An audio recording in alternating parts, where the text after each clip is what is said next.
चोर का रहस्य।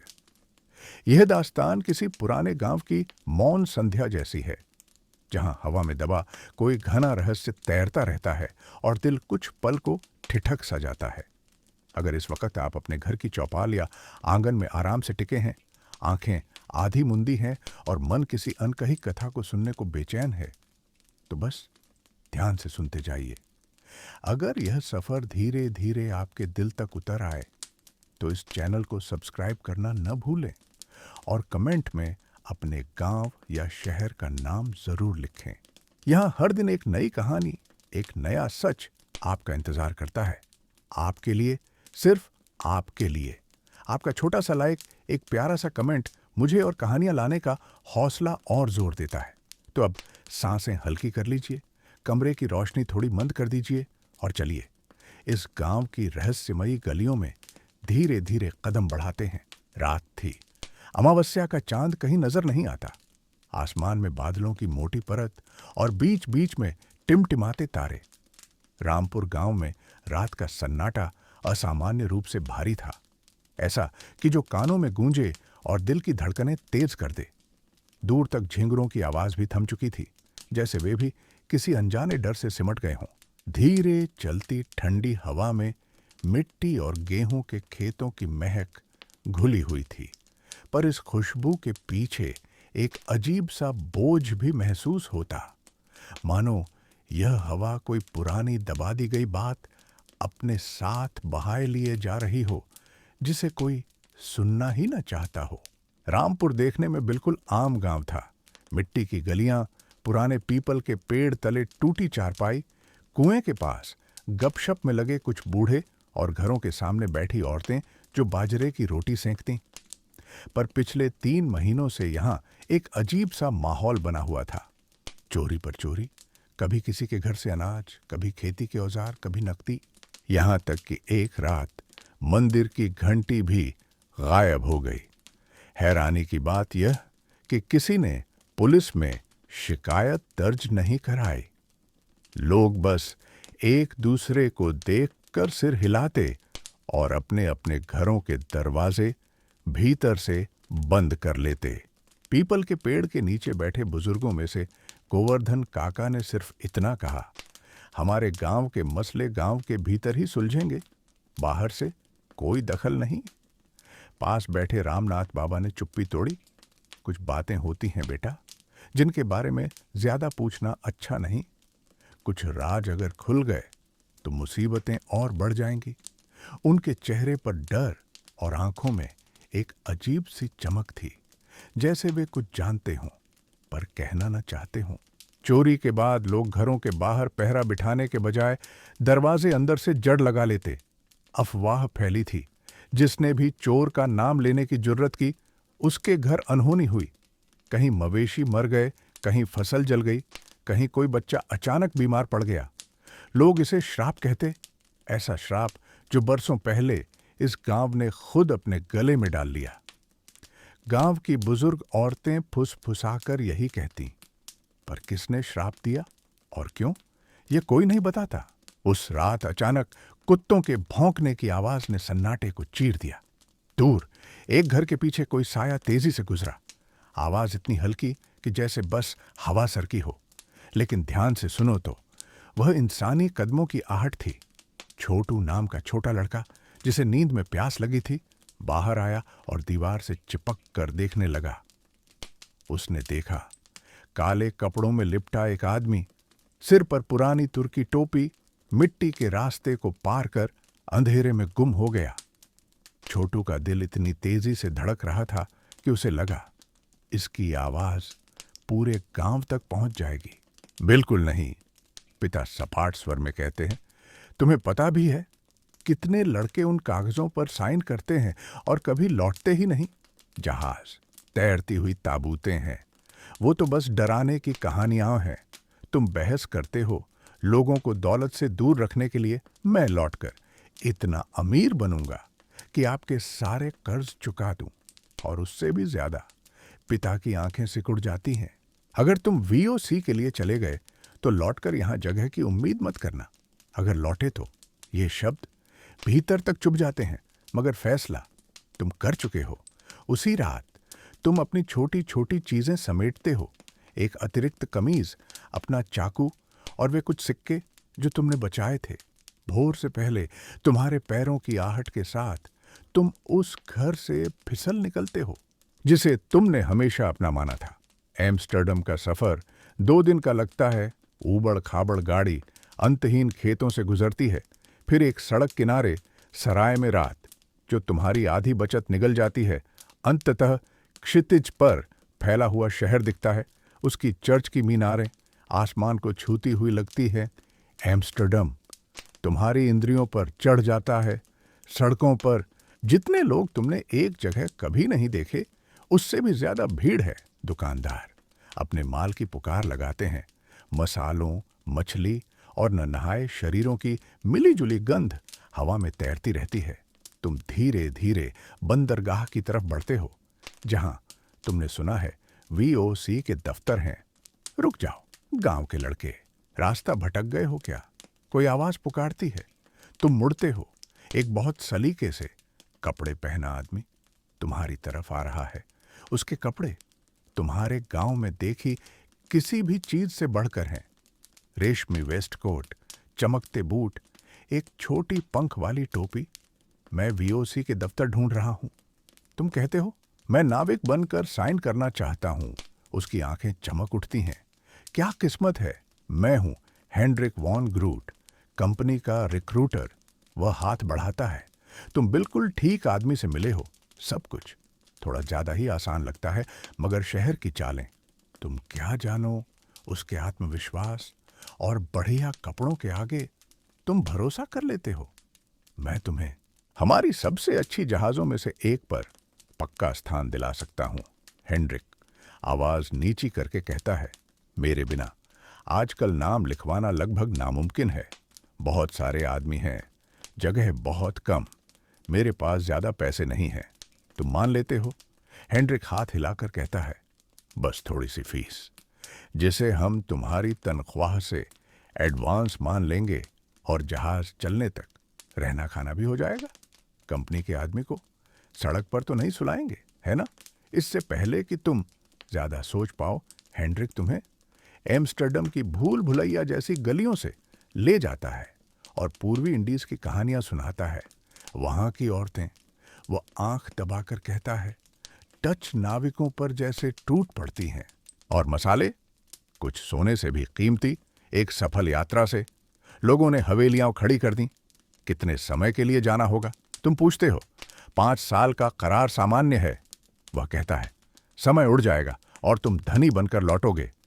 5 साल की बात से पेट में हल्की गिरह पड़ती है, पर दौलत और रोमांच का वादा शक को दबा देता है। हेनरिक तुम्हें बंदरगाह से कुछ दूर एक अनदेखी इमारत में ले जाता है। यहीं हमारे भर्ती लोग रहते हैं। वह कहता है, सुरक्षित, ताकि कोई तुम्हारी जगह न छीन ले। अंदर कदम रखते ही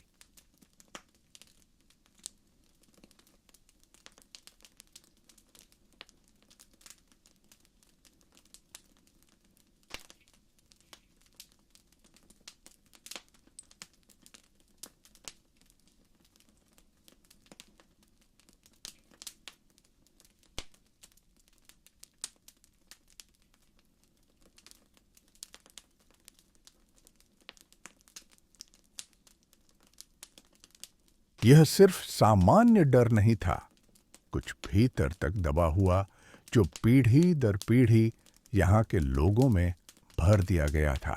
उस शाम गांव में एक और हलचल हुई। पास वाले कस्बे से एक युवक आया। नाम था अरुण। सादा कपड़े, कंधे पर बैग और आंखों में हल्की सी चमक, जैसे किसी मिशन पर निकला हो। वह अपने मामा के घर रहने आया था, मगर पहले ही दिन उसने महसूस कर लिया कि यहां कुछ अजीब है। मामा के परिवार ने भी चोरी की खबर पर बस ठंडी सी हां सुना है कहकर बात टाल दी। न पुलिस का जिक्र, न रोकथाम। यह बात अरुण को चुभ गई। रात ढली तो वह खिड़की से बाहर झांकने लगा। खेतों के पार से हल्की हल्की आहट आती, जैसे कोई सूखी पत्तियों पर धीरे धीरे कदम रख रहा हो। तभी उसने एक छाया देखी जो चलकर पास के एक घर की ओर बढ़ी और फिर ओझल हो गई। अरुण ने मामा से पूछा, बाहर कौन है? मामा बिना उठे बोले, इन बातों में पड़ना मत बेटा, बस दरवाजा बंद कर ले। उनके कहने का लहजा इतना ठंडा और अंतिम था कि जैसे विषय यहीं खत्म। पर अरुण जैसा इंसान कहाँ रुकने वाला? उसकी जिज्ञासा और बढ़ गई। गांव का यह असामान्य डर, चोरी की कड़ियां और उसके बाद सबकी खामोशी, सब कुछ एक मोटी रहस्य चादर में लिपटा था जिसे आसानी से हटाया नहीं जा सकता था। उस रात सोने से पहले वह देर तक खिड़की से खेतों की ओर ताकता रहा। दूर अंधेरे में बहुत हल्की सी चमक कभी कभी दिखती, जैसे किसी ने छोटा सा लालटेन जलाया हो और फिर बुझा दिया हो। हर बार वह रोशनी थोड़ी आगे खिसक जाती। यह किसकी लौ है और इतनी चुपचाप क्यों घूम रही है? अरुण ने तय कर लिया, अगली रात वह इसका पीछा करेगा। लेकिन उससे पहले गांव के भीतर एक और घटना घटी। देर रात एक महिला जो अपनी गाय देखने बाहर निकली थी, उसने अपने आंगन में किसी को झुककर कुछ उठाते देखा। वह चीखी नहीं, बस तेजी से भीतर भागी और दरवाजा बंद कर लिया। सुबह जब उसे पूछा गया तो वह बोली, कुछ नहीं था, बिल्ली रही होगी। मगर पड़ोसी ने उसके सफेद पड़े चेहरे और कांपते हाथ देख लिए थे। गांव के ऊपर एक अनदेखा साया मंडरा रहा था और लोग मान चुके थे कि उसकी आंखें हर जगह हैं। कोई भी उसे ललकारने की हिम्मत नहीं करता। बुजुर्ग कहते, जिसका नाम लो वह खुद आ जाता है। और शायद यही डर सबसे बड़ा हथियार था जिसने सबको खामोश कर रखा था। उस रात दूर से फिर वही घंटी की आवाज आई, इस बार थोड़ी तेज और थोड़ी नजदीक। उसके बाद एकदम सन्नाटा। सवाल यह था, क्या यह वाकई कोई श्राप है या फिर किसी इंसान का रचा हुआ खेल जिसने पूरे गांव को अपने शिकंजे में कैद कर लिया है? अरुण ने उस रात बड़ी मुश्किल से नींद ली। गांव की रहस्यमयी खामोशी अब उसकी जिज्ञासा को लगातार खुरच रही थी। यह एक अनदेखे जख्म जैसा था जिसे वह महसूस तो कर सकता था, पर ठीक ठीक जान नहीं पाता था कि यह किसका है और क्यों है। सुबह होते ही वह मामा के साथ गांव के पुराने कुएं की जगत पर आ बैठा। किनारों को उंगली से कुरिदता रहा। गांव की औरतें सिर पर मटके लिए पानी भर रही थीं। उनके चलने की शैली में भय का एक संयमित बोझ, न कोई बात न मुस्कान। उसने गौर किया, उनमें से कई की नजरें बार बार मुड़कर झाड़ियों की ओर चली जाती, जैसे कोई पीछा कर रहा हो। मामा ने कहा, ऐसे क्या देख रहा है बेटा? यहां सब सीधा सादा है। अरुण ने सीधा जवाब नहीं दिया। उसके दिमाग में पिछली रात की जलती बुझती रोशनी और हल्की आहटें अभी भी गूंज रही थीं। उसने धीरे से कहा, मामा, जब से मैं आया हूं सब मुझे छुप छुप कर देखते हैं। मामा मुस्कुरा दिए, मगर मुस्कुराहट में कड़वाहट थी। हर गांव की अपनी परछाई होती है। इस गांव में डर बड़ा गहरा है। उन्होंने चुपचाप नजरें झुका लीं, जैसे अपनी ही कही बात से घबरा गए हों। दोपहर जब सूरज सिर के ठीक ऊपर था, खेतों में काम करते मजदूरों के बीच अचानक शोर उठा। फिर से चोरी। इस बार रामलाल के घर से दिए भी चले गए। दिए, एक रोजमर्रा की चीज जिन्हें आम समझकर लोग चोर के लिए खास नहीं मानते, पर जब वे भी उठा लिए गए तो सब समझ गए, अब चोर सिर्फ धन या अनाज नहीं, रोशनी भी चुरा रहा है। गोवर्धन काका ने फिर वही कहा जो हमेशा कहते हैं, कुछ मत बोलो, यहाँ की हवा भी बातें सुन लेती है। मगर अरुण की आंखें अब पास की कच्ची दीवारों, पुराने लकड़ी के दरवाजों और ढंसती जमीन पर बारीकी से सुराग खोज रही थीं। रामलाल के घर के पीछे की मिट्टी में उसे एक छोटा सा ढंसा हुआ निशान दिखा, एक फैला हुआ इशारा। लगता था अभी हाल में किसी ने वहां जोर का दबाव डाला है, शायद पैर से। वह पास गया, मिट्टी को उंगलियों से छुआ। नमी अब भी मौजूद थी, वैसी ही जैसी ताज़ा खोदी मिट्टी में रहती है। चारों ओर नजर दौड़ाने पर गड्ढे से करीब 2 हाथ आगे उसे एक छिलकेदार पुरानी पाइप दिखी जो झाड़ियों तक जाती थी। लगता था किसी ने इसी राह से कुछ निकाला या निकाल कर ले जाया गया है। वह झाड़ियों की किनारी तक पहुंचा, तभी नीम की एक टहनी उसके माथे से टकरा गई और वह हल्का सा चौंक उठा। नीम के पेड़ के नीचे उसे एक पुराना चीथड़ा पड़ा मिला, शायद किसी फटी धोती का टुकड़ा। उसने उसे उलट पुलट कर देखा। सूखी कीचड़ जमी थी, मगर एक कोना लाल रंग से अलग सा दिख रहा था। कपड़ा ऐसा लग रहा था जैसे बरसों से यहीं पड़ा हो, पर उस पर ताजा गीली मिट्टी भी चिपकी थी। मतलब कोई हाल फिलहाल यहां आया था या कुछ यहां से ले गया था। अरुण ने मामा से कहा, मुझे यह इलाका अच्छे से जांचना है। मामा ने फिर वही चेतावनी दोहरा दी, तू बाहर से आया है, इन झंझटों में मत पड़।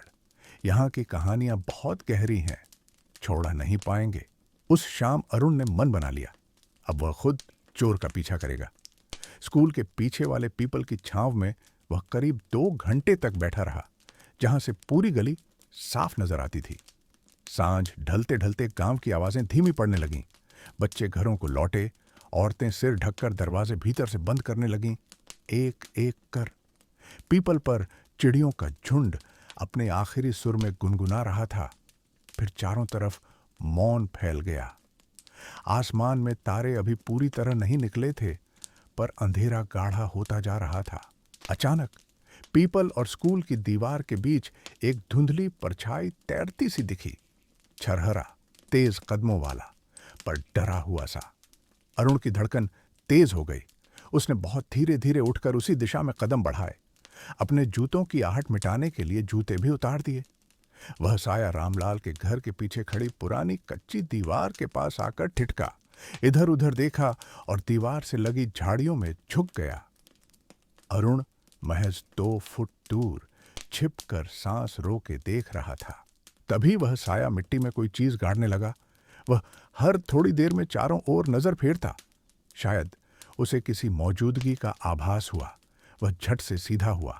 तभी फिसलन सी आवाज आई, मानो किसी पत्थर से पैर टकराया हो। अरुण पत्थर की ओट में और सिमट गया। परछाई अब थोड़ा ज्यादा सतर्क होकर नाले की दिशा में बढ़ी। अरुण ने फासला बनाए उसका पीछा किया।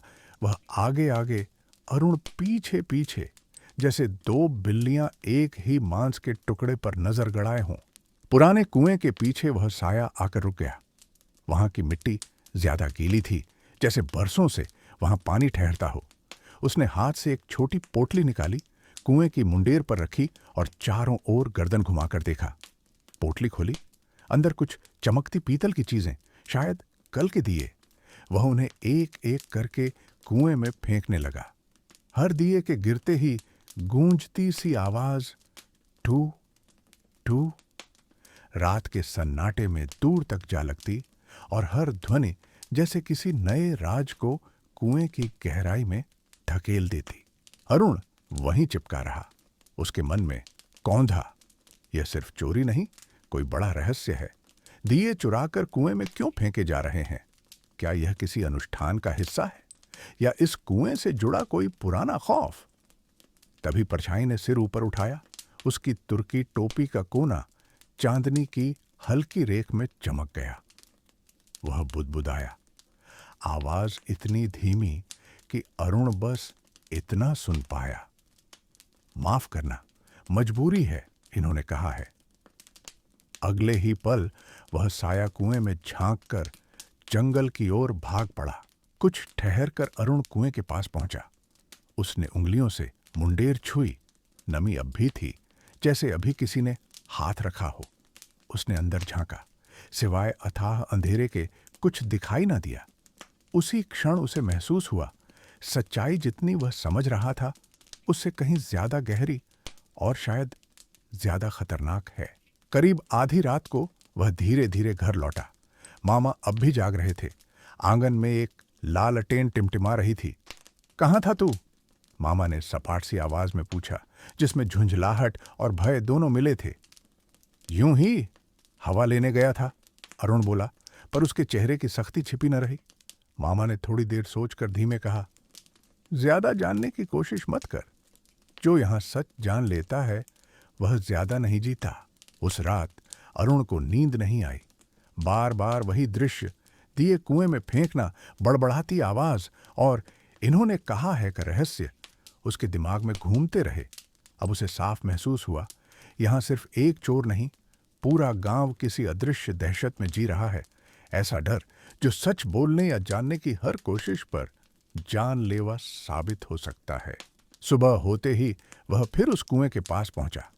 सब कुछ शांत दिख रहा था, मगर गौर से देखने पर मुंडेर के निकट जमीन में कुछ और छोटे छोटे गड्ढों के निशान मिले। उसने एक पतली लकड़ी से मिट्टी कुरेदी। अंदर से एक पुराना कांच का मनका और आधी जली अगरबत्ती निकली। यह सामान्य पूजा सामग्री की तरह नहीं लग रही थी। कुछ खास रिवाज, कोई रहस्यमयी अनुष्ठान, जैसे कोई प्राचीन डर को शांत रखने की चेष्टा कर रहा हो। तभी उसके कंधे के पीछे से एक बूढ़ी आवाज गूंजी, यहां ज्यादा देर मत रुक बेटा, यह कुआं सिर्फ पानी नहीं देता, राज भी छुपा लेता है। अरुण पलटा। सामने सुरभा देवी खड़ी थीं, आंखों में गहरी थकान, आवाज में डर से ज्यादा चेतावनी। अरुण ने बिना कुछ कहे कुएं से दूरी बनाना बेहतर समझा। उसके भीतर सवालों की कतार लग चुकी थी। क्या यह सब महज डर है या सचमुच कोई खतरा मंडरा रहा है? क्या पूरा गांव अनजाने में किसी के इशारे पर नाच रहा है? चौराहे के पास उसने दो आदमियों को धीमे धीमे कानाफूसी करते सुना। देखा था मैंने। पीछे से रमेश भागता आया और सीधे मंदिर के पिछवाड़े में घुस गया। पर बोलना मत, जिसने नाम ले लिया उसका बुरा हाल होता है। वे दोनों अरुण को देखते ही चौंके, झट से सिर झुकाकर आगे बढ़ गए। अब सवाल और गहरा हो गया। क्या रमेश ही वह चोर है जिसने दिए कुएं में फेंके? और अगर हां, तो किसके कहने पर? उस रात अरुण की नींद और भी उचट गई। उसने मन ही मन तय कर लिया, अब वह सिर्फ देखेगा नहीं, सच को सामने लाएगा, चाहे जो हो। कहानी अब उस मोड़ पर थी जहां डर की परछाएं गांव के साथ साथ अरुण के भीतर भी घर कर चुकी थी। मगर यही डर अब साहस में बदलने को था। अगर सारा गांव मौन है तो उसकी आवाज शायद पूरे गांव की किस्मत बदल दे। यहीं से असली जांच शुरू होती है।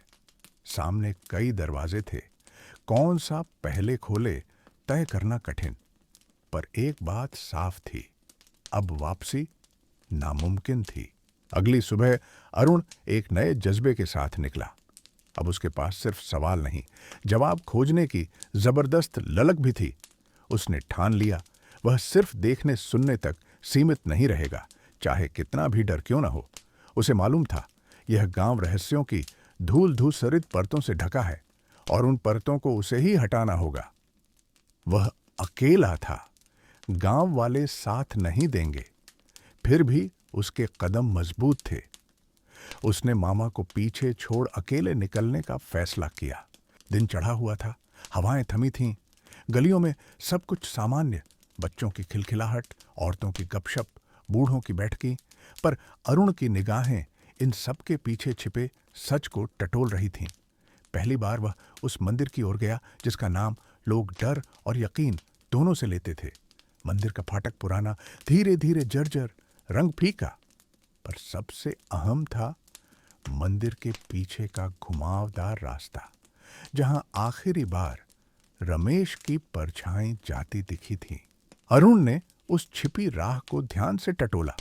धूल और टहनियों से भरी, लगता था बरसों से बंद, फिर भी पैरों के निशान और कुछ जगहों पर मिट्टी का खिसकना साफ नजर आता था। उसने सोचा, रमेश यहां क्यों छुपता होगा? क्या यही चोरी के पीछे का सच है? रास्ते के एक मोड़ पर वह अचानक रुक गया। उसे जमीन पर एक पुराना कागज दिखा, आधा धूल मिट्टी में दबा। टुकड़े पर कुछ शब्द उभर रहे थे, सच का भार और कत्ल की सजा। ये वाक्य उसके लिए पहेली बन गए। उसकी सांसें थम सी गईं। चारों ओर देखा, कोई नहीं। एक अधूरा सा डर दिल में उतर आया। यह चोरी शायद महज सामान की नहीं, किसी गहरे षड्यंत्र की कड़ी है। साथ ही उसे एहसास हुआ, उसके हर कदम पर किसी की नजर है। रात होते होते वह अपने कमरे में था। तभी तेज हवा का झोंका खिड़की से आया और कागज के पन्ने फड़फड़ाते हुए एक और पंक्ति नजर आई। चोरों का सच छिपा है उन आवाजों के पीछे जो कभी गायब नहीं होती। यह वाक्य उसकी कल्पना को और मजबूती दे गया। उसने निश्चय किया वह पड़ोस के उस बुजुर्ग से मिलेगा जिन्हें लोग मुनि बाबा कहते हैं, जो अतीत के रहस्यों से वाकिफ थे। अगले दिन अरुण मुनि बाबा के घर पहुंचा। वे गांव की सबसे पुरानी पीढ़ी के व्यक्ति थे। अंधेरे सच कहने से नहीं डरते। घर पेड़ की छांव में टूटी फूटी लकड़ी की दीवारें, भीतर का कमरा और भी धूल भरा मगर बेहद शांत। मुनि बाबा ने अरुण को देखा तो आंखों में एक चमक उभरी, मानो वे उसका इंतजार कर रहे हों।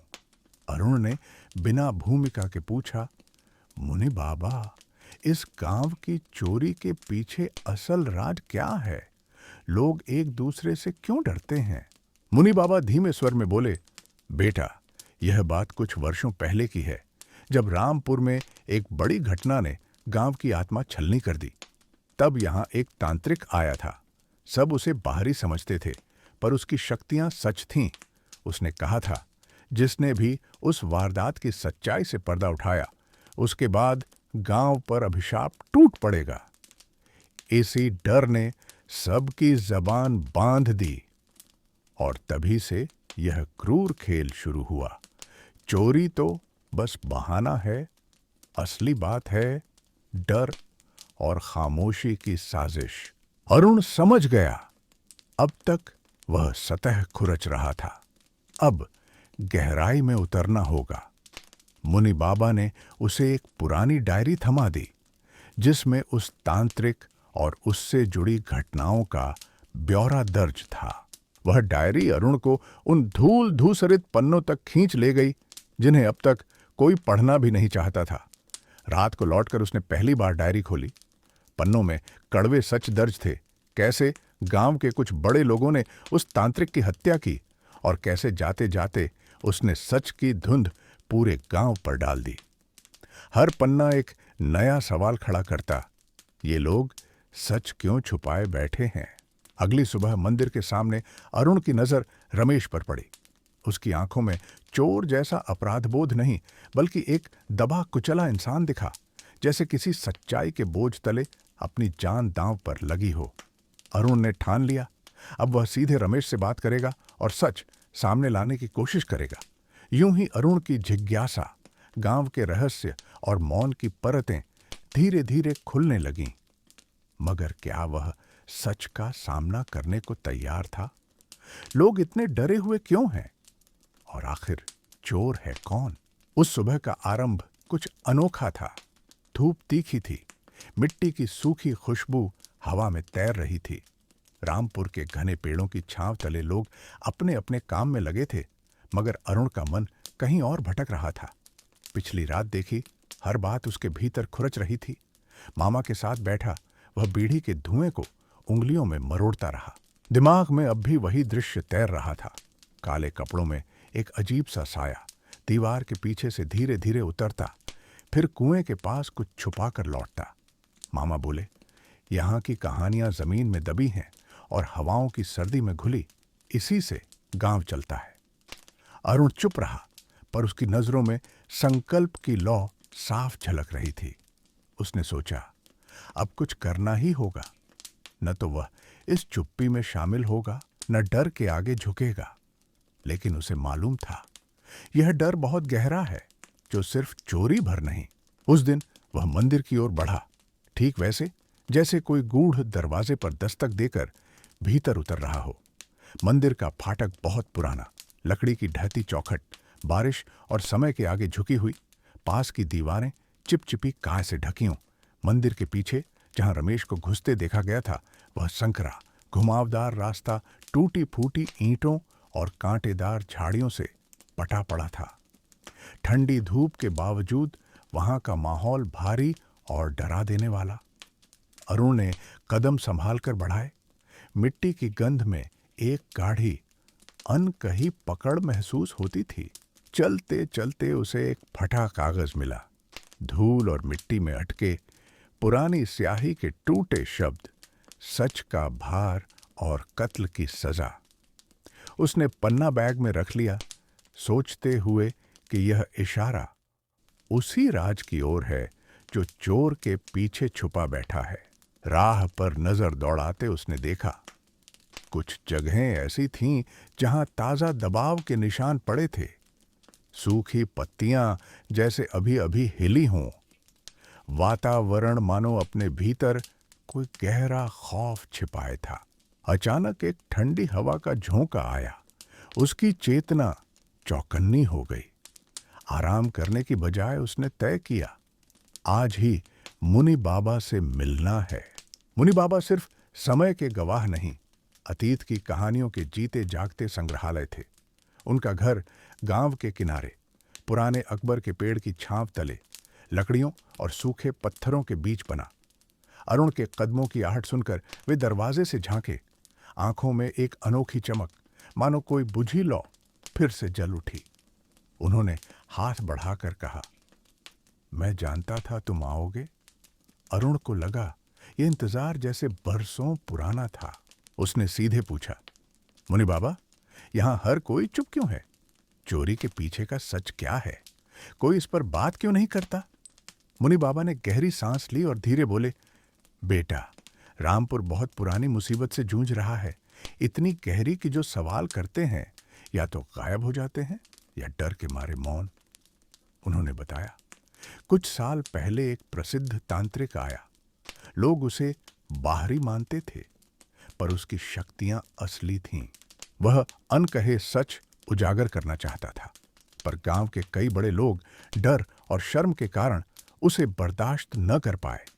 उसकी हत्या कर दी गई और जाते जाते वह सच के नाम पर अभिशाप डाल गया। उसी दिन से यह खास तरह का डर छाया हुआ है। चोरी की घटनाएं भी उतनी ही रहस्यमयी और व्यवस्थित हैं जितना यह डर। अरुण ने पूछा, क्या तांत्रिक की हत्या और इन चोरियों में कड़ी है?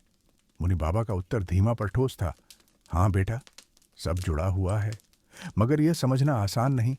सच जानना यानी यह जानना कि गांव की नींव किस आधार पर खड़ी है, और यह नींव बहुत कमजोर है। उन्होंने एक पुरानी डायरी थमा दी। वह बरसों से किसी अलमारी की तह में पड़ी थी। मेंढकों की टर टर और पुराने अक्षरों की गंध के बीच वह डायरी किसी कुंजी जैसा दस्तावेज थी। शाम ढलते ही अरुण अपनी कुटिया लौटा और डायरी खोली। महीनों की धूल जमी थी, पर स्याही अब भी चमकती थी। पहली पंक्ति ने ही उसे भीतर तक हिला दिया। रामपुर के राज पर पर्दा डालना महल गिराने से भी ज्यादा खतरनाक है। वह बेझिझक पन्ने पलटने लगा।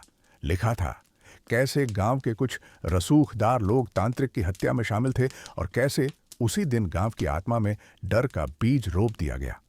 सच छुपाने के लिए मनोवैज्ञानिक जंग चली और खामोशी को गांव का सुरक्षा कवच बना दिया गया। रात का अंधेरा और हवा की सिसकारियां उस कमरे में वास्तविक डर बनकर उतर आईं। सवाल उठे, क्या वह इतनी गहरी सच्चाई झेल पाएगा? क्या अकेला उसका संघर्ष इस डर की दीवार तोड़ सकेगा? इसी बीच मंदिर के आगे एक अजीब सी स्थिति बनी। रमेश, जो ऊपर से आम शहराती लड़का लगता, उसकी आंखों में कोई अपराध नहीं था। वह घबराया और दबा हुआ सा दिखता, मगर चोरी का ठप्पा उसके नाम के साथ जोड़ा जा चुका था। अरुण ने ठान लिया, अब बिना किसी और गणित के रमेश से बात करनी ही होगी और पूरे मामले की तह तक उतरना होगा। शाम होते होते पुरानी सड़कें सन्नाटे में डूब गईं। अरुण उस काले भेद भरे साए का पीछा करते करते खुद सवालों में उलझता गया। आखिर यह चोरी है क्या? महज माल असबाब की चोरी या कुछ और? उस रात पहली बार उसे लगा गांव की चुप्पी उसके भीतर भी घर करने लगी है, पर वह हार मानने वाला नहीं था।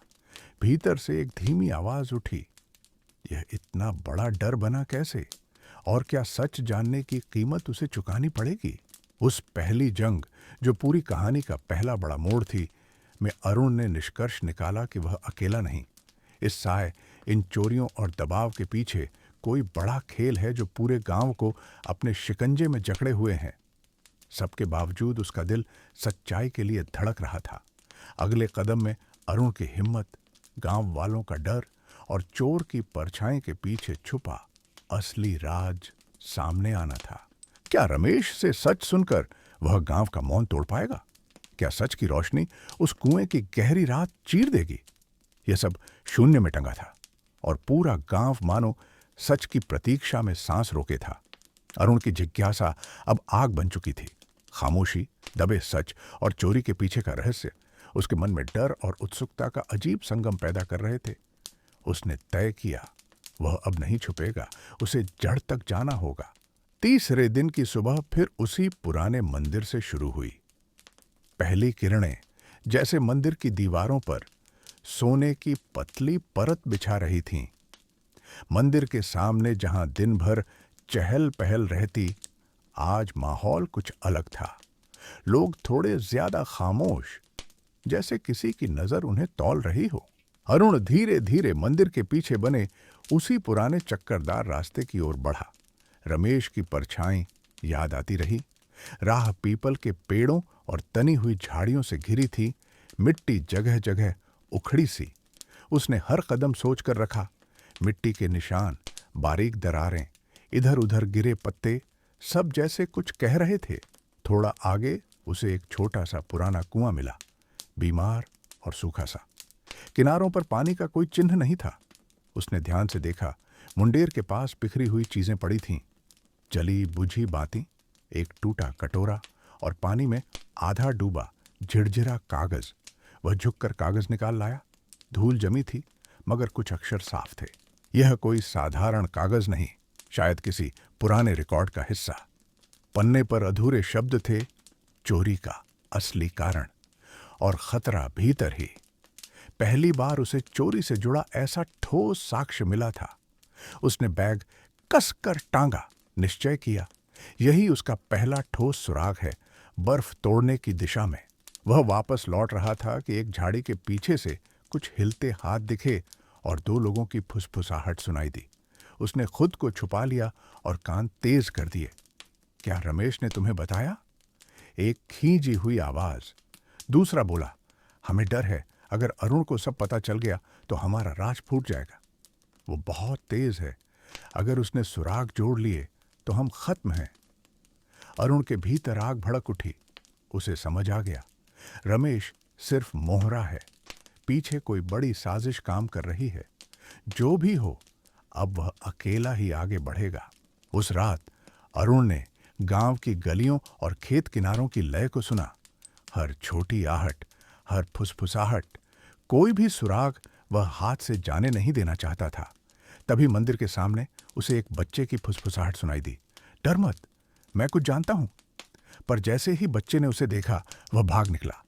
अरुण ने उसके माता पिता से पूछने की कोशिश की, मगर सब सहमे। किसी ने कुछ कहने से इनकार कर दिया। इसके बाद अरुण ने जहां तहां लोगों के बेधड़क कहे छोटे छोटे वाक्यों को इकट्ठा किया।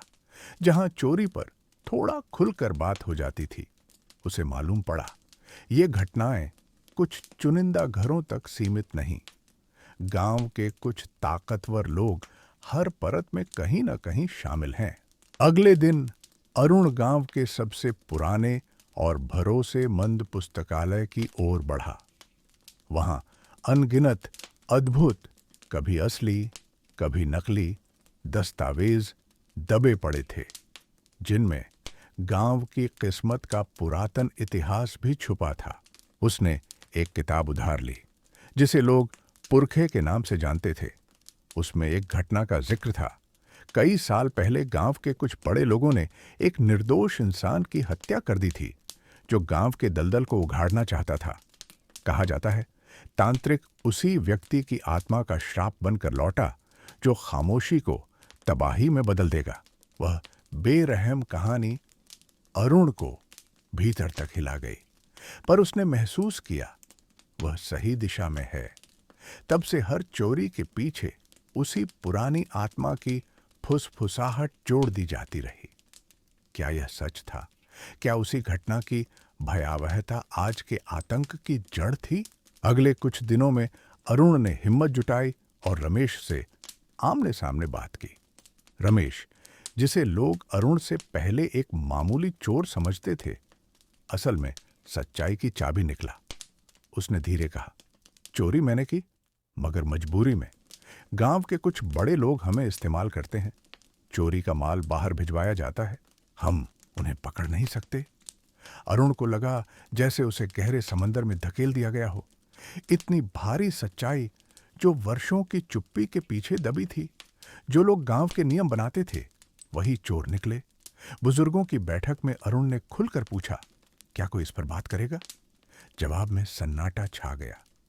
कुछ निगाहें उसे घूरती रहीं, पर कोई बोला नहीं। वह समझ गया, डर ही सबसे बड़ा हथियार है। तभी अरुण ने एक योजना बनाई, लोगों को साथ लाने, डर हटाने और चोरी के सच को उजागर करने की। उसने कुछ युवाओं को जोड़ा और धीरे धीरे भरोसा बनाया। कई रातों तक अरुण और उसके साथी जंगल किनारे निगरानी में लगे रहे। आखिर मौका मिला। चोरी के धागे सीधे प्रधान और उसकी गुप्त मंडली तक पहुंच रहे थे। उसी रात एक बड़ा जाल बिछाया गया और उसी जाल में प्रधान और उसके कारिंदे हाथों हाथ पकड़ लिए गए। गांव का बड़ा राज उजागर हो गया। बरसों से चोरी महज बहाना थी, असली खेल साजिश का था। अरुण की यह यात्रा मात्र चोरी की कथा नहीं रही, यह डर, साजिश और अंततः सत्य की जीत की कहानी बन गई। रामपुर ने पहली बार अपनी आवाज उठाई, चुप्पी टूट गई और अंधेरों पर उजाले की चादर फैल गई। अरुण की आवाज ने उम्मीद की लौ जलाई जो डर की खामोशी चीर सके। फिर भी अरुण की जिज्ञासा थमती नहीं थी। वह 3 रात से उन सुनसान पगडंडियों पर घूम रहा था जहां से चोरियों के संकेत मिलते थे। हर रात की आहट उसकी धड़कनें तेज कर देती। हर अंधेरी गली में उसे किसी बहुत बड़े राज का साया महसूस होता। उस शाम मौसम साफ था, पर ठंडी हवा की थपकी में जैसे पूरा गांव कुछ छुपा रहा हो। उसने बहुत सावधानी से कदम बढ़ाए। हर छोटी आवाज उसके लिए सूचना थी। उसे एहसास था, इस बार कुछ खास होगा जो सीधे उसे चोर तक ले जाएगा। मंदिर के पीछे की वही तंग गलियारा जहां पिछली बार रमेश गया था, उसी ओर उसकी नजरें टिक गईं। उसके हाथ में टॉर्च थी, मगर उसने रोशनी दबा रखी थी ताकि कोई उसे देख न सके। तभी किसी दरवाजे के पीछे से हल्की सी खटक सुनाई दी, पैरों की आहट। अरुण तनी सांसों के साथ ठिठक गया। माहौल भारी हो उठा। दूर कुत्तों की गुर्राहट और पत्तों की खड़खड़ाहट सब कुछ और तना हुआ कर रहे थे। वह पल भर झांक कर रुका, कुछ साफ नहीं दिखा। तभी उसे लगा पीछे कोई है। उसने धीरे पलट कर देखा, एक साया पेड़ के पीछे था। उसने खुद को संयत किया और आगे बढ़ा। परछाई भी धीमे धीमे उसके पीछे सरकती रही। यह पीछा अब खेल नहीं रहा। वह 2-3 मील कच्ची सड़क, बंजर खेतों के किनारे किनारे चलते हुए उस झरझर हवेली तक पहुंचा, जिसकी खिड़कियां टूटी थीं और दरवाजे अर्ध खुले रहते। गांव में कहा जाता था वहां कोई नहीं रहता, पर चोरियों की परछाई यहीं से उठती है। अरुण ने एक एक कदम फूंक फूंक कर रखा और हवेली के पिछवाड़े पहुंचा। उसे लोहे की जंजीर खुलने जैसी धीमी आवाज सुनाई दी। पास पहुंचा तो किसी ने धीमे कहा, सब ठीक है, जल्दी करो। उसने गौर से देखा, 2-3 लोग भारी सामान लाद रहे थे। उसका दिल जोरों से धड़कने लगा। यही वह चाल था जिसने गांव को लंबे वक्त से सहमा रखा था। वह धीरे धीरे पीछे हटने लगा, पर तभी उसकी टॉर्च हाथ से छूट गई और तेज रोशनी हवेली के पीछे फैल गई। रोशनी से वे लोग भी चौंक उठे। कौन है वहां? किसी ने आवाज दी। अरुण ने छिपना चाहा, मगर निकलने का रास्ता कम था। वह झाड़ियों में दुबक गया, पर वे उसकी ओर बढ़े। अरुण दौड़ा और वे पीछे। खेतों की मेढ़ों से गुजरते हुए वह एक पुरानी नाली तक पहुंचा जो बरसात में भर जाती थी।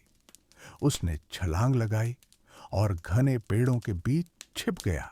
आंखें मूंद कर उसने सोचा, या तो आज सच जानूंगा या यही मेरी आखिरी रात होगी। उसे एहसास हुआ वह सिर्फ चोरी का पीछा नहीं कर रहा, वह गांव की परछाइयों में छिपे सच के पीछे है। सुबह जब गांव फिर रोजमर्रा में लौट रहा था, अरुण ने मामा से रात की घटना कही। मामा गंभीर हुए। बेटा, यह आसान नहीं। ये लोग सिर्फ चोर नहीं, गांव के सबसे ताकतवर लोग हैं। इन्हें रोकना मतलब अपने ही घर में आग लगाना। अरुण ने दृढ़ स्वर में कहा, मैं हार नहीं मानूंगा। सच जानना है और पूरे गांव को दिखाना है। मामा ने सिर हिलाया। ठीक है, पर इस बार अकेले मत जाना। अरुण ने अपने भरोसेमंद दोस्त विक्रम, सूरज और नितिन को सब बताया। वे चुपचाप सुनते रहे, कुछ डरे, कुछ राजी हुए। रात को चारों अलग अलग कोनों में छिप गए। अरुण ने कहा, मकसद केवल देखना और समझना है, टकराव नहीं। सब टॉर्च और छिपने की चीजें लेकर तैयार थे। रात गहरी होती गई, मगर खामोशी में अजीब बेचैनी घुली थी। विक्रम बोला, पहले उसी पुराने कुएं पर टिकते हैं जहां पिछली बार तुमने निशान देखे थे। सब सहमत हुए। वे चुपचाप कुएं तक पहुंचे। हवा ठंडी थी और भारी, जैसे किसी पुराने राज्य की बू तैर रही हो। पत्थरों से फिसलती कुएं की निर्जीव गूंज सुनाई देती रही। कुछ देर सब स्थिर रहे। जैसे ही घड़ी आधी रात पार करने लगी, पानी छूने की धीमी आवाज आई। फिर दूर से कदमों की आहट।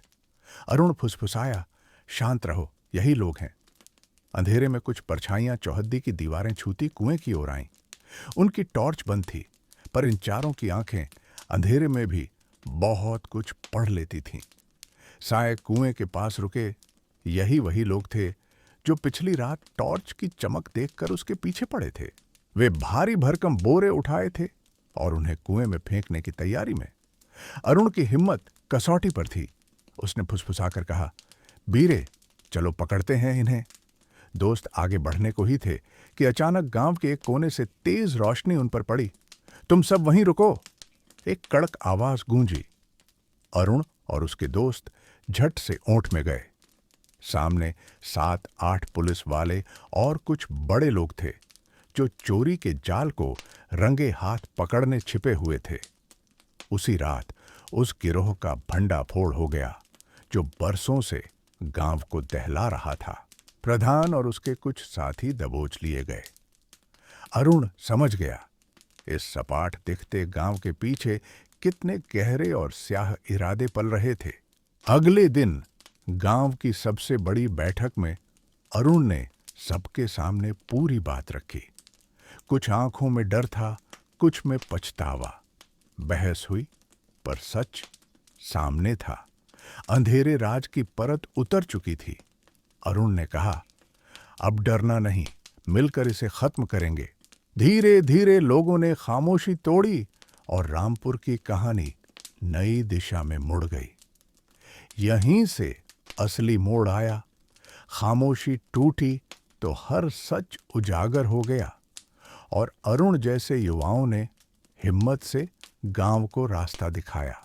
उसी रात जब स्याही सा अंधेरा था और पुरानी हवेली की दीवारों पर चांदनी टिमटिमा रही थी, वही हवेली सबसे बड़ा गुप्त ठिकाना साबित हुई, जहां से आवाज बाहर तक पहुंचना मुश्किल लगता।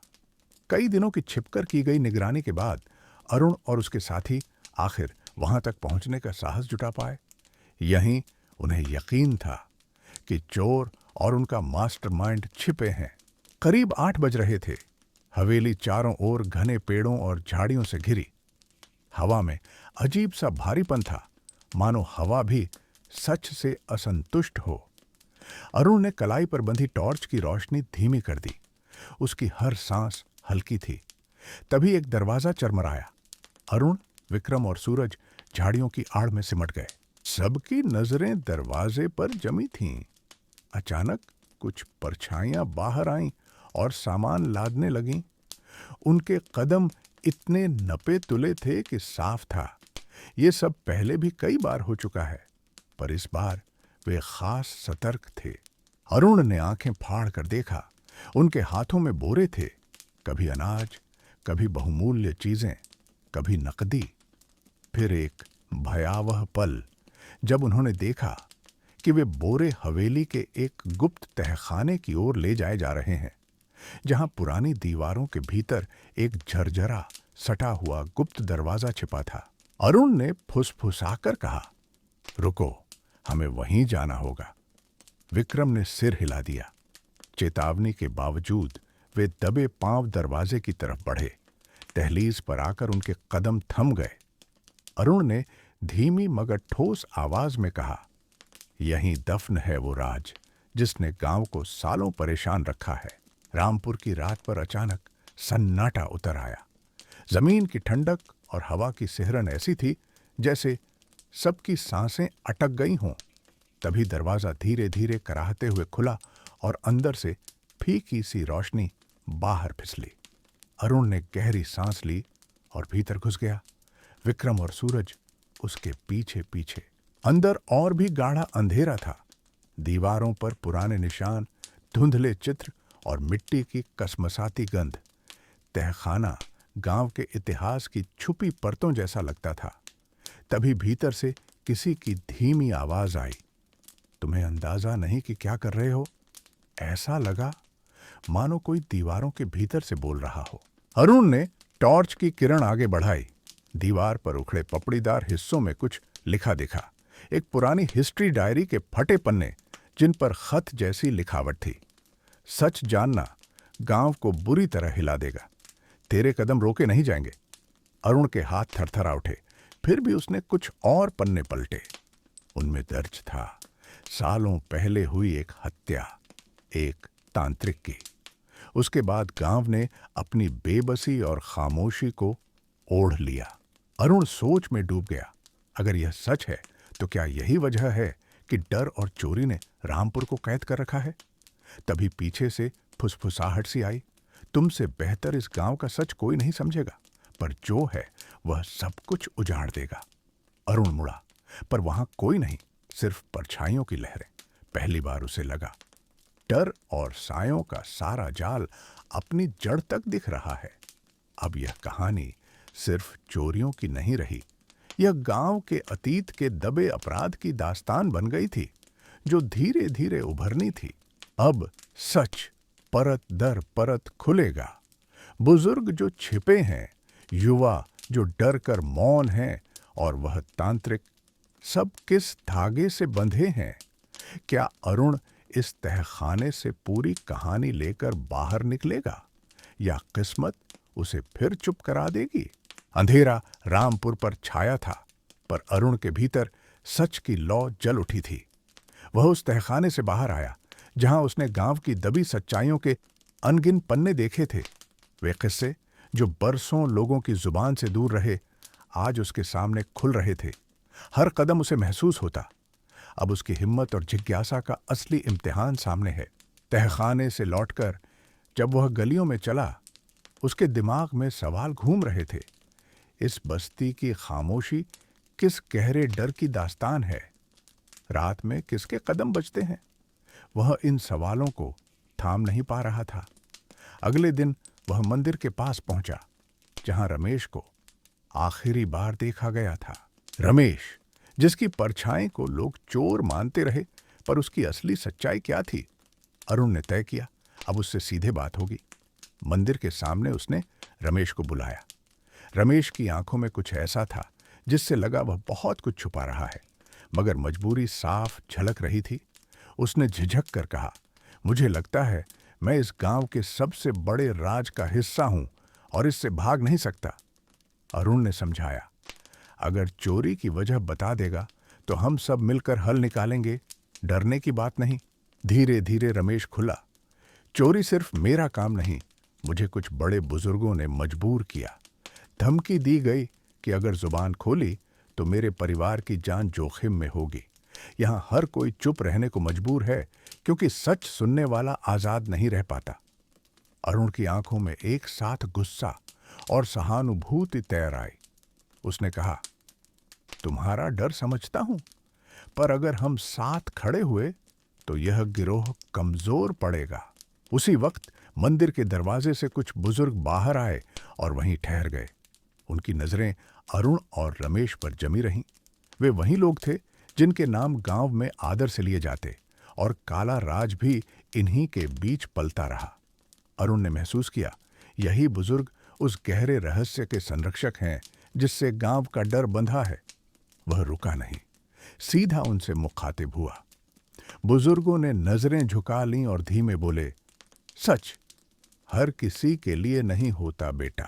जो सच देख ले उसकी दुनिया बदल जाती है, इसीलिए हम चुप हैं। अरुण ने पूछा, क्या यही डर हमें चोर बनाता है? इसी वजह से असली मास्टरमाइंड आज तक छुपा है? बुजुर्गों ने एक दूसरे को देखा। यह गांव अपनी खामोशी में बहुत कुछ दबाए बैठा है। जो नया आए उसे सच का बोझ समझना चाहिए। अरुण अब पीछे हटने वाला नहीं था। उसने कहा, मत भूलिए, हमारी ताकत सच है, डर नहीं। तभी रमेश ने फुसफुसाकर कहा, मुझे इस खेल से निकलना है, पर तुम्हारा साथ चाहिए। यहां से कहानी नया मोड़ लेती है। अरुण और रमेश की दोस्ती अब सिर्फ चोरी की गुत्थी नहीं सुलझाने वाली, बल्कि गांव के तह दर तह छुपे सच को खोलने वाली थी। हर नया किरदार, हर नई घटना इस कथा को और गहरा और रोमांचक बनाती जाएगी। उनकी बातचीत के बाद गांव की हवा में एक नई बेचैनी घुल गई। दिलों में गहरे राज तक पहुंचने की चाह भी थी और डर भी। क्या वे उस सच्चाई तक पहुंच पाएंगे जो बरसों से हर घर के अंधेरे में दबी थी? अगले दिन अरुण ने सबसे बुजुर्ग और सम्मानित लोगों से मिलने का निश्चय किया। सोचा, कोई तो होगा जो सच का सामना करने की हिम्मत जुटाए। मगर बैठक में भी वही चेतावनी मिली, बेटा, गांव का सच इतना आसान नहीं। इसमें सदियों की राजनीति, डर और साजिशें समाई हैं।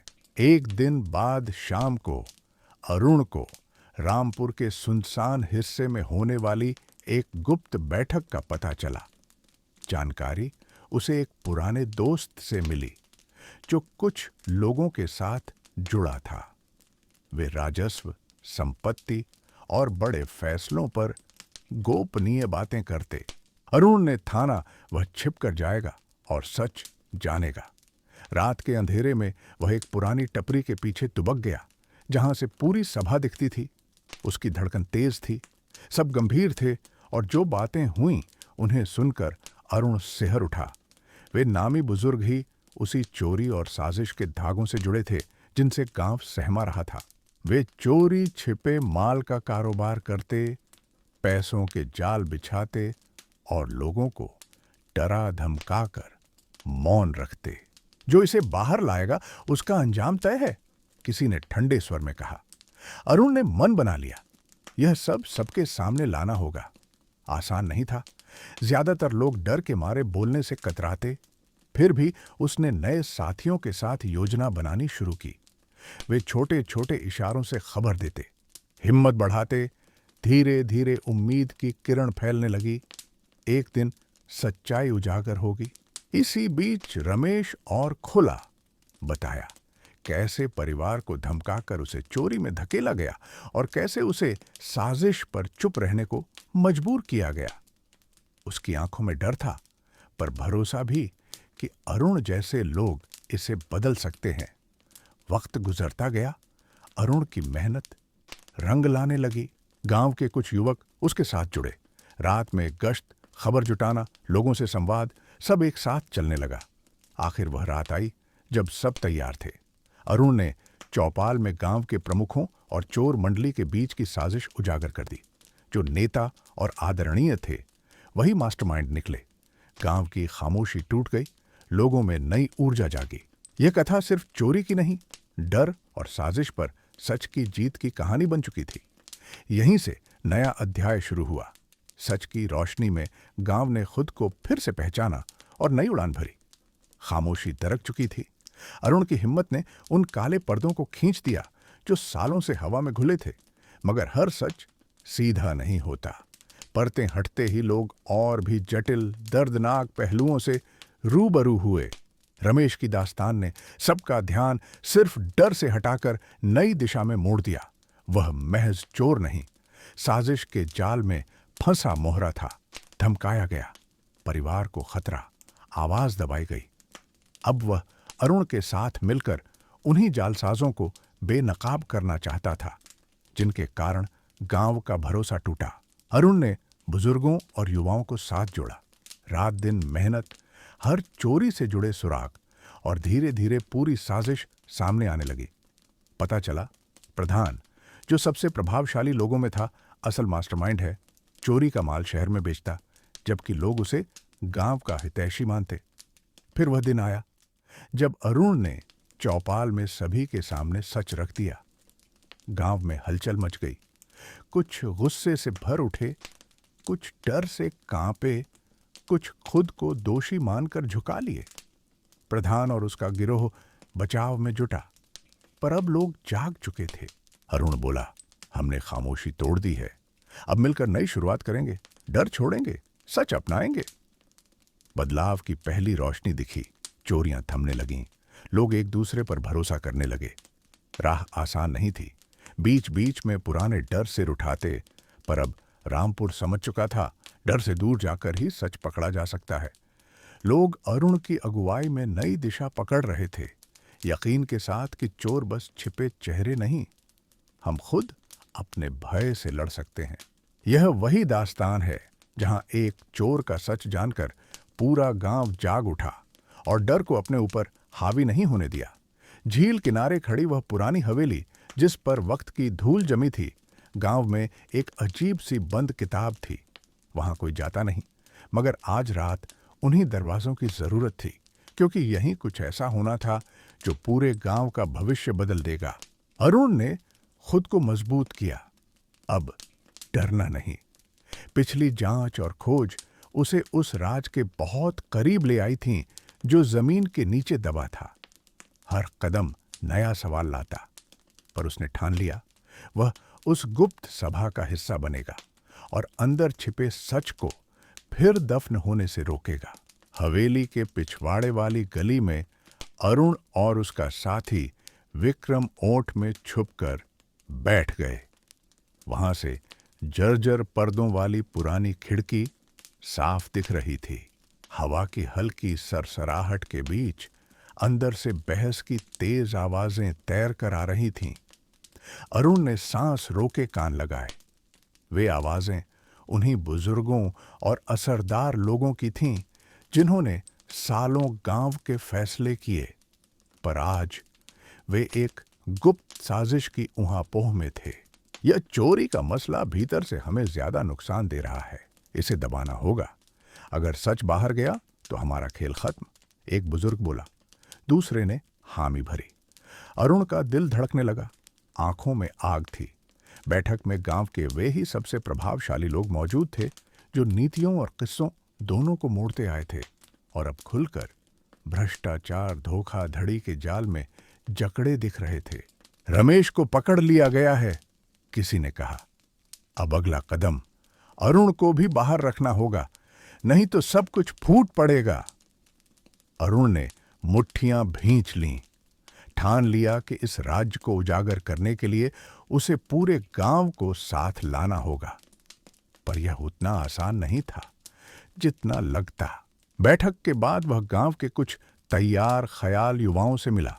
विवेक, सुमित और नित्यम। ये वही युवक थे जो बाकी सबकी तरह यहीं जीते बढ़ते थे, पर अब बड़े बदलाव की चाह रखते थे। सबने मिलकर योजना बुनी, कैसे सच लोगों तक पहुंचे, कैसे डर की जड़ हिले और इस भ्रष्ट जाल को खत्म किया जाए। कुछ दिनों बाद गांव में एक बड़ी जनसभा बुलाई गई। सारे लोग एक जगह इकट्ठा हुए। अरुण मंच पर चढ़ा और बोला, चोरी के पीछे गहरी साजिश है। यह किसी एक आदमी या परिवार की चूक नहीं, बल्कि हमारी सामुदायिक व्यवस्था की गलती है। भीड़ में एक साथ आक्रोश और हैरत की लहर दौड़ी। कई चेहरों पर लालिमा, कुछ के होठों पर कड़वी हंसी। बहुतों ने सिर झुका लिया, मगर अधिकतर के दिल में उम्मीद की एक नई रेख उभर आई। अरुण ने कहा, हमें अपना गांव मजबूत और ईमानदार चाहिए। अब डर के नाम पर चुप्पी नहीं चलेगी। हम सब मिलकर इस अंधेरे को खत्म करेंगे। उस दिन गरीब से लेकर स्कूल के बच्चों तक ने दो बातें समझी। डर किसी ताकत की तरह बांध नहीं सकता और अंततः जीत सच की ही होती है। जब रोशनी गांव की गलियों में फैलने लगी तो रामपुर के लोग नए विश्वास के साथ घरों से बाहर आए। वह दिन एक नई शुरुआत का था। अब सब समझ रहे थे, बचे रहना ही नहीं, गांव के लिए सच बोलना भी जरूरी है। अरुण और उसके साथियों ने खामोशी की दीवार में दरार डाल दी। रामपुर खुद को अपनी छुपी सच्चाइयों से भिड़ने के लिए तैयार कर रहा था। अगला कदम था उस जाल को तोड़ना जिसमें पूरा गांव फंस चुका था। क्या अरुण और उसके नए साथी यह कर पाएंगे? क्या लोग फिर कभी डर के साए में लौटने को मजबूर होंगे? जैसे जैसे चोर की परछाई से जुड़ी गुप्त बैठकों का सच सामने आने लगा, गांव का माहौल पूरी तरह बदलने लगा। अब लोग अपने डर को छुपाने की कोशिश नहीं करते थे, मगर अहम सवाल बाकी था। क्या डर के पीछे छिपा सच भी खुल पाएगा या खामोशी की पुरानी परत यूं ही लिपटी रहेगी? यह डर केवल चोरियों से कहीं ज्यादा गहरा था। अब वह चरम पर था। महीनों की मेहनत से अरुण और उसके साथियों ने एकजुटता पैदा की, लेकिन पुराने रसूखदार खिलाड़ी और कुछ बुजुर्ग अब भी अपने स्वार्थ के खिलाफ जाने वाले सच को दबाने पर आमादा थे। अरुण ने ठाना वह इस डर की जड़ तक जाएगा। सबसे पहले उसे उस पुराने कथानक की तह में उतरना होगा जो गांव की खामोशी की नींव बन गया था। वह तांत्रिक की हत्या का सच, जिसने वर्षों पहले पूरे गांव पर श्राप की तरह छाया कर दी थी। उसी दिन सुबह वह उस आयुर्वेदिक वैद्य से मिला जो बरसों से चुपचाप गांव में रहता आया था, पर उसके पास कई राज थे। अरुण ने पूछा, आपके पुराने रिकॉर्ड और जानकारियों से उस तांत्रिक और उसके असर के बारे में क्या सच है? वैद्य ने धीमी भारी आवाज में कहा, वह कोई आम आदमी नहीं था। वर्षों तक लोगों की अशांति और अंधविश्वास मिटाना चाहता था, मगर कुछ बुजुर्गों ने उसे खतरा समझा और उसकी हत्या कर दी। तब से लोग मानते रहे कि उसकी आत्मा ने गांव पर श्राप दे दिया। जो भी सच बोलेगा पत्थर बन जाएगा। यह सुन अरुण भीतर तक हिल गया। क्या सच में कोई श्राप था या महज अंधविश्वास और डर की राजनीति थी? गांव के एक और बुजुर्ग जो वर्षों से स्थानीय राजनीति में रहे ने अरुण से कहा, इसी श्राप की आड़ में कई लोगों ने अपनी साजिशें ढंकी रखीं। चोरियां, डर फैलाना, सब उसी धुंध के पीछे छिपा रहा। अरुण ने तय किया, यह पुराना सच गांव के सामने लाना ही होगा। उसने युवाओं के साथ मिलकर सार्वजनिक सभा की योजना बनाई, जिसमें हर वर्ग, बुजुर्ग, महिलाएं, बच्चे सब शामिल हों। सभा के दिन मैदान भर गया, कई उत्सुक, कई सहमे। अरुण मंच पर बोला, डर हमें तोड़ नहीं सकता। हम उस गहरे सच तक जाएंगे जिसे दशकों से छुपाया गया। सामना आसान नहीं, पर यही हमारी ताकत बनेगा। उसने बुजुर्गों से तांत्रिक की हत्या की असलियत पूछी, कैसे सच दबाया गया, क्यों गांव इतना डरा रह गया। पहले युवाओं ने खड़े होकर डर के खिलाफ संकल्प लिया। धीरे धीरे बुजुर्गों के मन भी पिघलने लगे। कुछ ने अपनी जुबानी वो जोड़ियां खोलनी शुरू की जो बरसों से दबा दी गई थीं। कब, कैसे वह घटना उनके दिलों में डर की कील की तरह ढंस गई। कैसे लोग एक दूसरे से कटते गए और कैसे चोरी और डर की राजनीति उसी भय की उपज बनी। इस स्वीकारोक्ति ने गांव में नई शुरुआत की नींव रख दी। अब तक जो डर था वह कम होने लगा।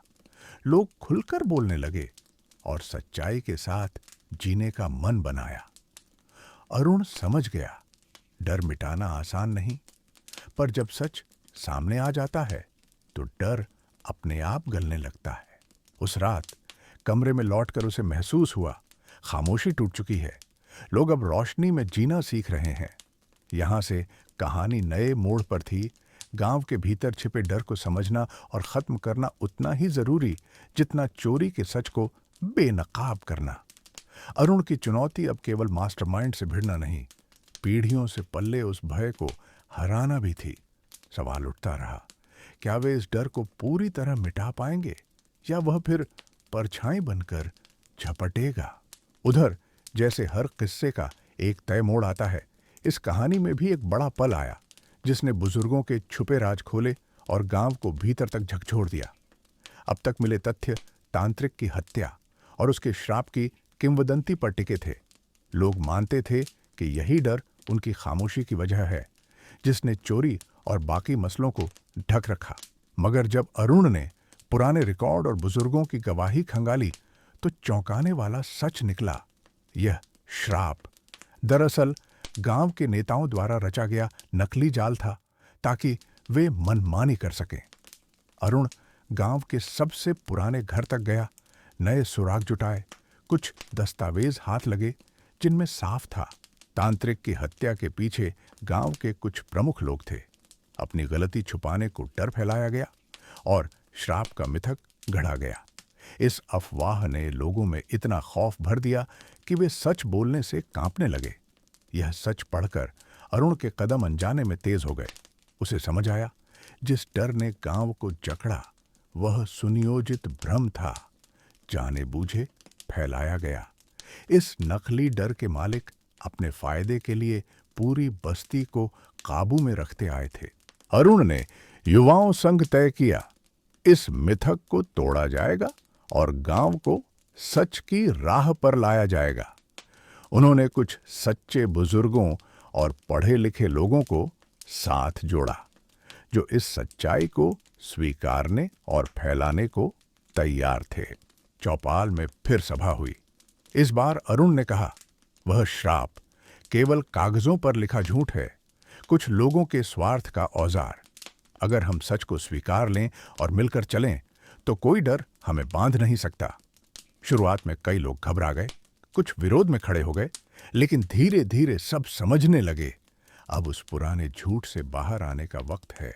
अरुण और उसके साथी सच्चाई की नई लहर फैलाने लगे। बच्चों, युवाओं, बुजुर्गों को सिखाया, डर से लड़ना ही असली ताकत है। पहली बार रामपुर ने उस नकली डर की जंजीर तोड़ी जिसने दशकों तक उन्हें जकड़े रखा था। चोरियां घटने लगीं, गांव में सुकून लौटने लगा। मगर अरुण जानता था, अभी आखिरी बड़ी लड़ाई बाकी है, असली मास्टरमाइंड से सीधी टक्कर। यह अध्याय यही सिखाता है, अक्सर हमारे सबसे बड़े डर हमारे ही बनाए भ्रम होते हैं, जो हमें सच से दूर ले जाते हैं। और अरुण की दास्तान उसका जीता जागता सबूत, सच की रोशनी हर कालिमा को चीर देती है। अब रामपुर की धूल भरी गलियों में सच्चाई की हवा बह रही थी और लोगों के मनों पर बैठी वह डरावनी परछाएं जो सालों से उन्हें काबू में रखे थीं, धीरे धीरे बिखरने लगी थी। अरुण ने उस नकली श्राप का राज खोल दिया था, पर सबसे बड़ा सच अब भी सामने आना बाकी था।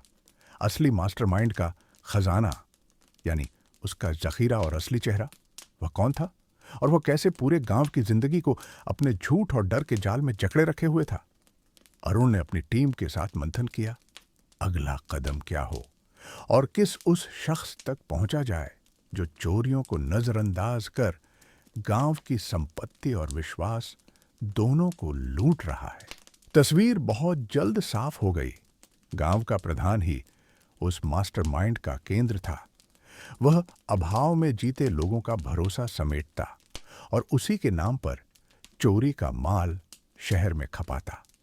उसने गांव को अपने भ्रष्ट जाल में फंसाकर जरूरी चीजों की चोरी को लगभग प्रक्रिया बना दिया था। अरुण ने ठान लिया, अब उसे पकड़ना ही होगा। मगर यह आसान नहीं था। प्रधान के पास गांव में फैला एक मजबूत नेटवर्क था, जो हर मोड़ पर अरुण और उसकी टीम को रोकने की कोशिश करता। इसके बावजूद अरुण का हौसला कम नहीं हुआ। एक रात अरुण और उसके साथी उस हवेली की तरफ बढ़े जहां से चोरी का सामान बाहर भेजा जाता था। वे चुपके से भीतर घुसे और जो दिखा उससे अरुण की धड़कन तेज हो गई। भारी भारी बोरे, नकदी की गड्डियां और ऐसे दस्तावेज जो पूरी साजिश का लेखा जोखा थे। उन्होंने पक्का कर लिया, यह मामला सिर्फ चोरी का नहीं, बल्कि गांव के भरोसे, सम्मान और आर्थिक ढांचे पर वार था। अगले कुछ दिनों में अरुण ने अपने कुछ विश्वसनीय युवाओं संग पंचायत में सबूत रखे। प्रधान और उसके गिरोह के खिलाफ मुकदमा दायर हुआ। गृह विभाग और पुलिस ने फौरन कार्रवाई की। प्रधान गिरफ्तार हुआ और गांव ने राहत की सांस ली। पर यह गिरफ्तारी कहानी का अंत नहीं, एक नए सूरज की शुरुआत थी। लोगों ने जाना, सिर्फ देखकर नहीं, लड़ाई लड़कर ही भय मिटता है। अपने गांव के लिए अरुण की यह लड़ाई संघर्ष और कामयाबी दोनों थी। जिसने दशकों की चुप्पी और डर को तोड़ दिया। इस अध्याय ने दिखा दिया, एकजुटता, हिम्मत और सच्चाई के आगे कोई अपराधी टिक नहीं सकता। गांव रामपुर में अब बदलाव की हवा तेज थी। प्रधान की गिरफ्तारी ने बड़ा टहलका मचा दिया था। फिर भी अरुण समझ रहा था, असली लड़ाई अभी बाकी है। चोरों और भ्रष्टाचार के उस जाल को तोड़ना था जो वर्षों से भीतर तक जम चुका था। यह लड़ाई किसी एक व्यक्ति के खिलाफ नहीं, बल्कि एक पूरे नेटवर्क के विरुद्ध थी, जिसने अपने स्वार्थ के लिए बस्ती को गुलाम बना रखा था। अरुण की योजना साफ थी। पहले गिरोह के बाकी लोगों को पकड़ना और साथ ही गांव वालों को जागरूक करना। उसने अपनी टीम के साथ मिलकर अंतिम जाल बिछाया, जिसमें कई युवा और कुछ बुजुर्ग भी शामिल हुए। सब लड़ने को तैयार थे। वह रात चांदनी थी, हवा थमी हुई। अरुण और उसकी टीम गुपचुप उस हिस्से में जमा हुए जहां से माल बाहर जाता था। आंखें चौकन्नी, कान हर फुसफुसाहट पर टिके। समय बीतता गया। हवा में भयानक सन्नाटा घुलने लगा। फिर दूर एक हल्की रोशनी दिखाई दी। धीरे धीरे कुछ लोग बोरे ढोते हवेली की ओर बढ़े। अरुण की टीम ने घेरा कसना शुरू किया। अचानक जोर की आवाज में छिपे लोग बाहर कूदे। रुको, पुलिस! अरुण ने गरज कर कहा। हवेली के बाहर हड़कंप मच गया। गिरोह के चेहरों पर डर साफ था। वे भागना चाहते थे, लेकिन अरुण की टीम ने हर रास्ता बंद कर रखा था। हाथापाई हुई, मगर अरुण और उसके साथियों का जज्बा भारी पड़ा। हर गली, हर मेड़ उन्होंने छान डाली। आखिरकार गिरोह दबोच लिया गया। उस रात पहली बार गांव ने अपनी सामूहिक ताकत महसूस की। चोर मंडली की चालें नाकाम रहीं। लोगों ने एक दूसरे के लिए खड़ा होना सीखा। अरुण ने कहा, हमारी लड़ाई सिर्फ आज की नहीं, हर उस डर के खिलाफ है जो हमें बांधता आया है। यह जीत उन सबकी है जो सच के साथ हैं। गांव ने अपने बदलते रंग देखे, महसूस किया कि सच्चाई, साहस और एकजुटता से बड़ी कोई ताकत नहीं। यह भी साफ हो गया, दिल से लोग एक हो जाएं तो कोई भी राह मुश्किल नहीं रहती। कुछ ही महीनों पहले जो गलियां भय और खामोशी की परछाइयों में डूबी थीं, वहां अब नया उत्साह था। अरुण की तफ्तीश, छोटे छोटे सुराग जोड़ने की लगन और लोगों की बदली सोच ने पुरानी तस्वीर को नई पहचान दी, जो अब आसानी से उलझ नहीं सकती थी। लेकिन कहानी का सबसे बड़ा मोड़ अभी बाकी था। वह गुप्त बैठक का सच, जो पीढ़ियों से गांव के भीतर दबा पड़ा था, अब सामने आने को था। अरुण, विक्रम और उनके साथी पूरी रात चुपके चुपके हवेली के इर्द गिर्द पहरा दे रहे थे। यहीं चोरी का सारा माल जमा होता। आसमान में घने बादल थे, हवा में सिहरन, मानो कोई बड़ी घटना दस्तक दे रही हो। रात करीब 11 बजे झाड़ियों से आवाजें उठीं। गांव के कई लोग सावधानी से उस ओर बढ़े। अचानक हवेली के गुप्त दरवाजे के पीछे से भारी बोरे बाहर निकाले गए। अरुण ने टॉर्च की किरण सीधी डाली। रुको, तुम पकड़े गए! वह गरजा। गिरोह के दबंगों ने घबराकर भगदड़ मचा दी, मगर गांव वालों ने मजबूत घेरा बना रखा था। चारों तरफ रोशनी और मूक जद्दोजहद। पड़ोसी गांव के युवाओं ने भी अपनी जान लगाई। आखिरकार गिरोह फिर से पकड़ा गया। जब प्रधान को भी हिरासत में लिया गया, तब गांव ने पहली बार महसूस किया, सच की जीत असंभव नहीं। हफ्तों की पूछताछ के बाद सारे झूठ और साजिशें उघड़ आए। कुछ नामचीन बुजुर्ग जो खुद को बेदाग बताते थे, उनका सच भी सामने आया। वर्षों से चली आ रही उनकी चालाकियां उजागर हो गईं। अरुण ने चौपाल में सबको संबोधित किया। यह लड़ाई केवल चोरी की नहीं थी, यह डर, साजिश और झूठ के खिलाफ थी। जो खुद को मास्टरमाइंड समझते थे, आज जान चुके हैं, जब गांव जागता है तो कोई उन्हें रोक नहीं सकता। लोग अब डर से बाहर थे। बच्चों की हंसी लौट आई। दिन खुले आसमान के नीचे सुकून से बीतने लगे। खेतों में फिर जीवन उमड़ पड़ा और गांव ने खुद को फिर से जीना सिखा लिया। यह अध्याय रामपुर की उसी जिद और हिम्मत का किस्सा है, जिसने हर भय और संकट को पीछे छोड़ दिया।